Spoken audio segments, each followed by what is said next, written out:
بسم الله الرحمن الرحيم. قال: البحث الثاني في موضوع المنطق. موضوع كل علم ما يبحث فيه عن عوارضه التي تلحقه لما هو أي لذاته أو لما يساويه أو لجزئه.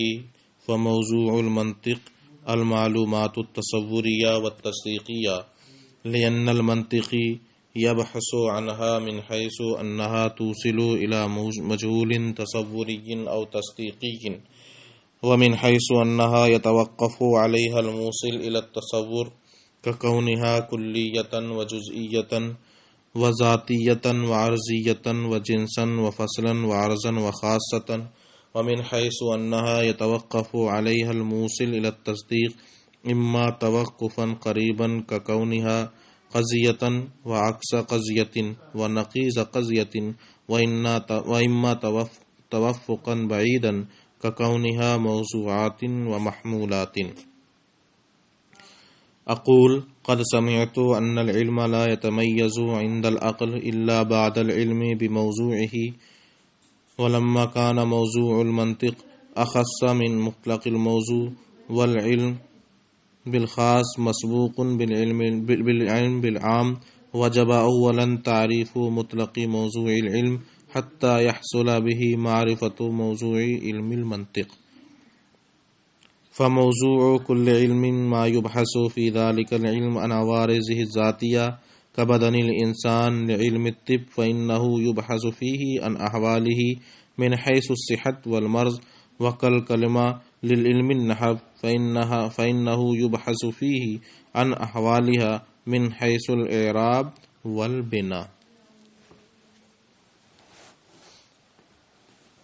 عزیز طلباء، السلام علیکم ورحمۃ اللہ وبرکاتہ.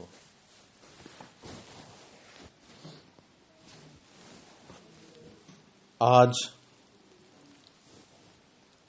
منطق کے موضوع کی بحث یہاں سے شروع فرما رہے ہیں، اور ایک اہم بحث ہے.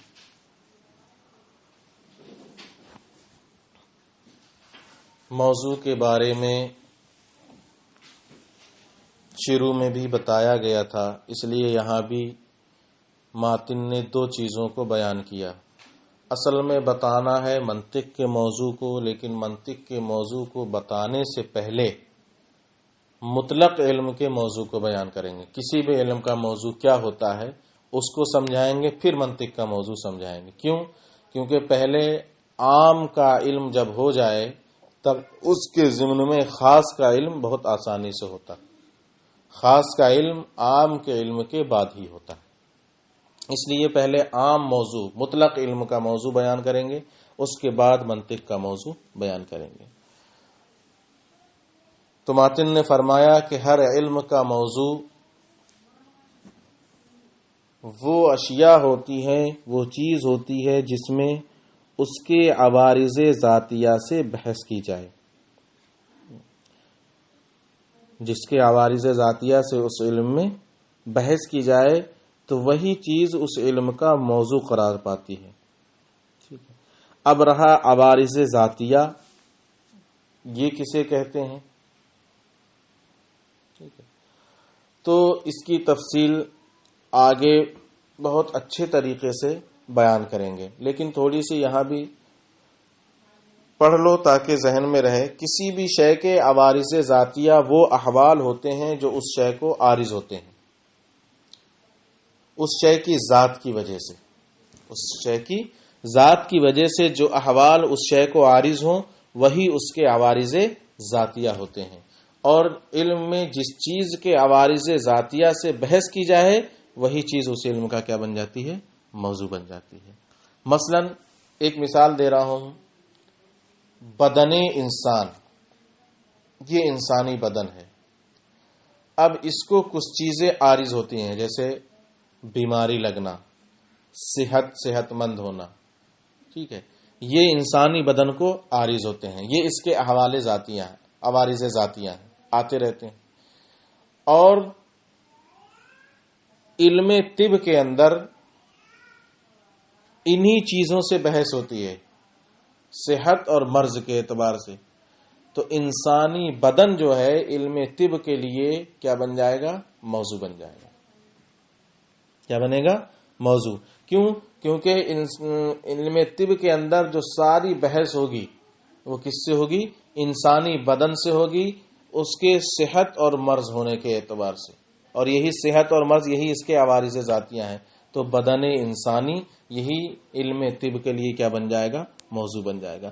تو عوارض ذاتیہ، کسی بھی شے کے عوارض ذاتیہ وہ احوال ہوتے ہیں جو اس شے کو عارض ہوتے ہیں اس کی ذات کی وجہ سے، یعنی بلا واسطہ عارض ہو، یا بالواسطہ تو عارض نہ ہو،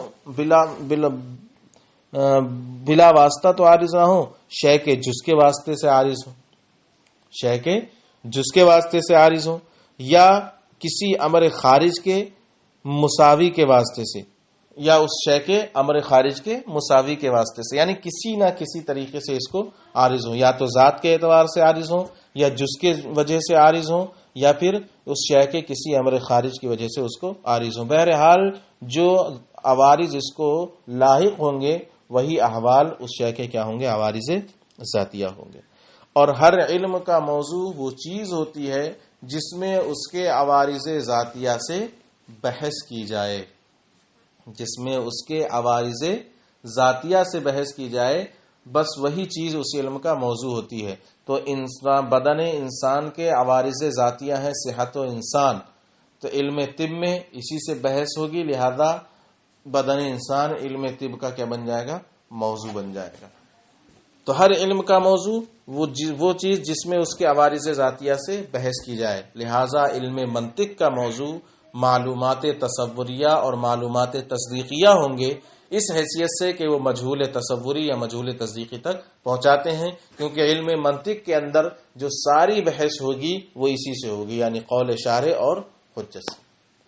قول شارع اور حجت سے جو بھی بحث ہے علم منطق کے اندر، اس کا محور یہی معلومات تصوریہ اور تصدیقیہ رہیں گے، انہی سے مجہولات کو حاصل کرنا رہے گا. اس لیے علم منطق کا موضوع معلومات تصوریہ اور معلومات تصدیقیہ ہوں گے. ٹھیک ہے.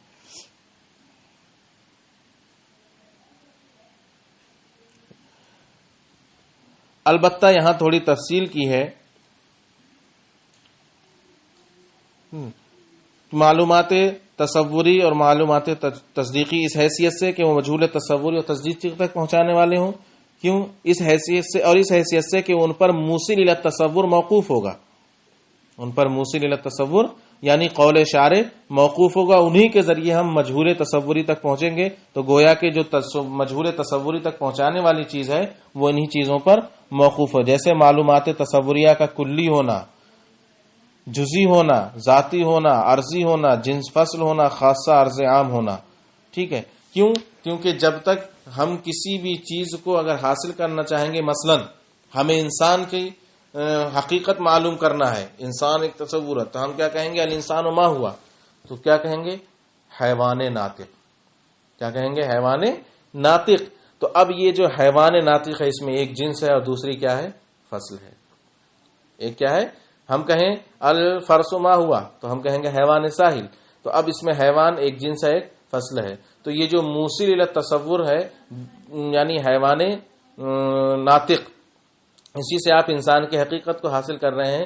تو یہ ایسے ہی نہیں بن گیا موصل الی التصور، بلکہ پہلے ایک جنس کو لیا، ایک فصل کو لیا، اب دونوں کو ملایا. تو گویا کہ تصور تک پہنچنا بھی ان پر موقوف ہے. جنس و فصل ہونا، عرض ہونا، خاص ہونا، ذاتی ہونا، کلی ہونا، یہ ساری چیزیں اس میں داخل رہیں گی. یہ چیزیں ایک کے ساتھ دوسرے کو ملایا جائے یا کسی بھی طرح جب دوسری چیز کو حاصل کیا جائے گا تو ان چیزوں کا لحاظ کیا جائے گا. تو گویا کہ موصل الی التصور ان پر موقوف ہے.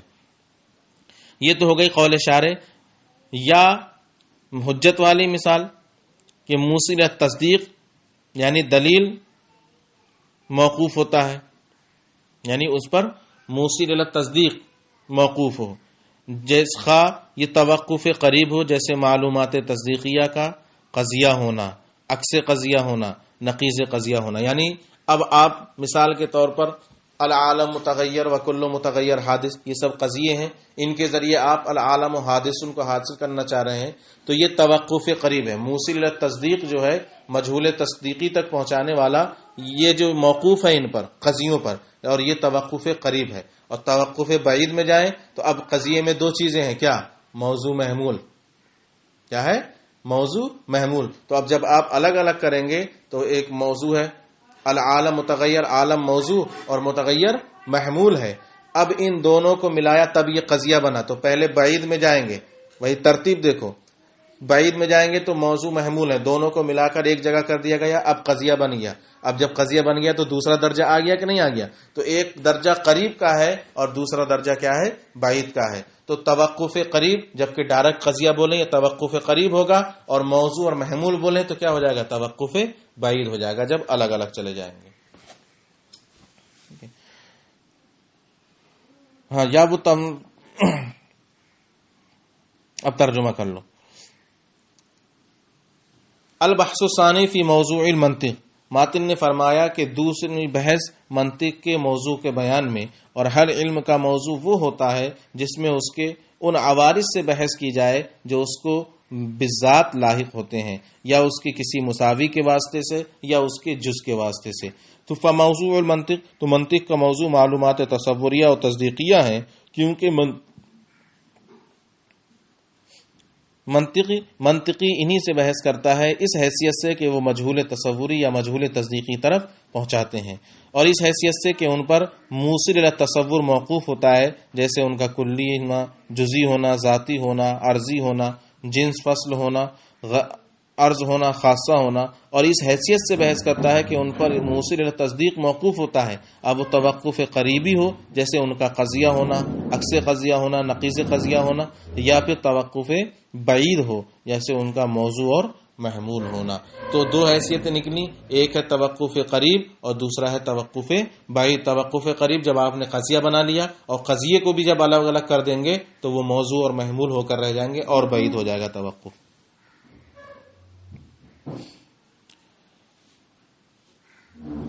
شارح فرماتے ہیں،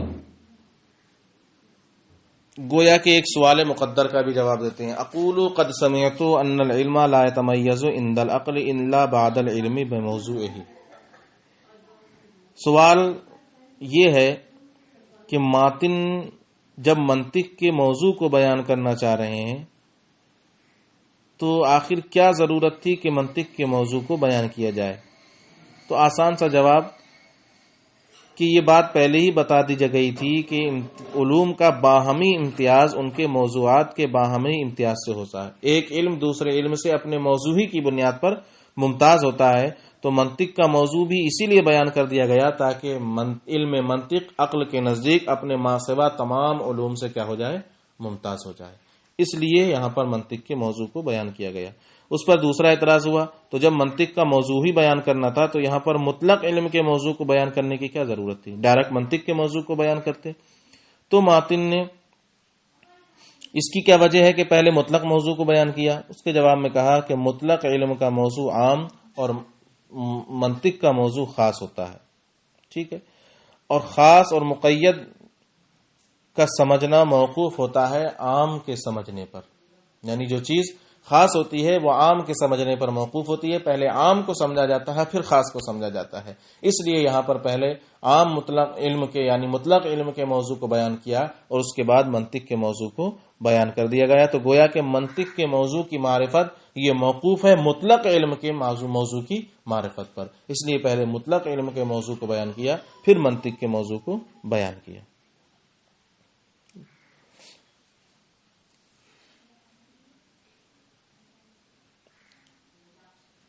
آگے فرماتے ہیں، وضاحت کرتے ہیں اسی چیز کی کہ ہر علم کا موضوع وہ شے ہوتی ہے کہ اس علم میں جس کے عوارض ذاتیہ سے بحث کی جائے۔ کسی بھی علم کا موضوع ہو تو وہی چیز بنے گی جس کے عوارض ذاتیہ سے اس علم میں بحث کی جائے۔ علم کے اندر اس کا موضوع وہی چیز بنے گی جس کے عوارض ذاتیہ سے اس علم کے اندر بحث کی جائے۔ تو علم طب میں کس کے عوارض ذاتیہ سے بحث کی جاتی ہے؟ بدن انسان کے. کس سے بحث کی جاتی ہے؟ بدن انسان کے. مرض ہونا، صحیح ہونا. تو بدن انسان جو بدن ہے اس کے عوارض ذاتیہ سے بحث کی جاتی ہے، اور جس کے عوارض ذاتیہ سے بحث کی جائے وہی موضوع ہوتا ہے. لہذا بدن انسان کیا ہو جائے گا؟ علم طب کا موضوع. علم نحو کے اندر کس کے عوارض ذاتیہ سے بحث کی جاتی ہے؟ کلمہ اور کلام کے.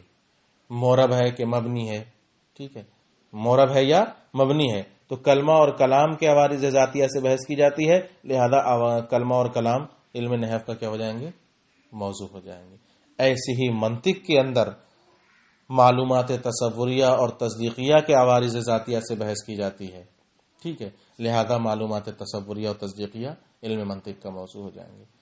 ٹھیک ہے، کہ کیسے عوارض ذاتیہ سے بحث کی جاتی ہے کہ یہ مجہول تصوری تک پہنچانے والے ہیں، مجہول تصدیقی تک پہنچانے والے ہیں. پھر یہ میں جنس ہے، فصل ہے، خاص ہے، عام ہے، عرض ہے، یا یہ قضیہ ہے، عکس قضیہ ہے، نقیض قضیہ ہے، موضوع محمول ہے. یہ سارے عوارض ذاتیہ ہیں، ان سے بحث ہوتی ہے. اس لیے معلومات تصوریہ اور تصدیقیہ علم منطق کا موضوع ہوں گی. ترجمہ ملاؤ. اقول، میں کہتا ہوں کہ قد سمعت، آپ نے یہ بات سنی ہے کہ علم ممتاز نہیں ہوتا عقل کے نزدیک مگر اس کے موضوع کے علم کے بعد، اور چونکہ منطق کا موضوع مطلق موضوع سے خاص ہے اور خاص کا علم عام کے علم کے بعد ہوتا ہے، اس لیے پہلے مطلق موضوع کی تعریف ضروری ہے یہاں تک کہ موضوع منطق کی معرفت حاصل ہو. تو یہ انہی دونوں اعتراضوں کا جواب ہوا. فموضوع کل علم ما یبحث فی ذلک العلم عن عوارض ذاتیہ، پس ہر علم کا موضوع وہ ہے جس کے عوارض ذاتیہ سے اس علم کے اندر بحث کی جائے. جیسے بدن انسان کا بدن علم طب کے لیے کہ علم طب میں بدن کے احوال سے صحت و مرض بحث کی جاتی ہے، بحیثیت صحت و مرض بحث کی جاتی ہے. اور جیسا کلمہ علم نحو کے لیے کہ علم نحو میں کلمے کے احوال سے بحیثیت اعراب و بنا بحث کی جاتی ہے. اب یہاں کے بعد عوارض ذاتیہ کو تفصیل سے بیان کریں گے. آج کا سبق اتنا ہی رہنے کا.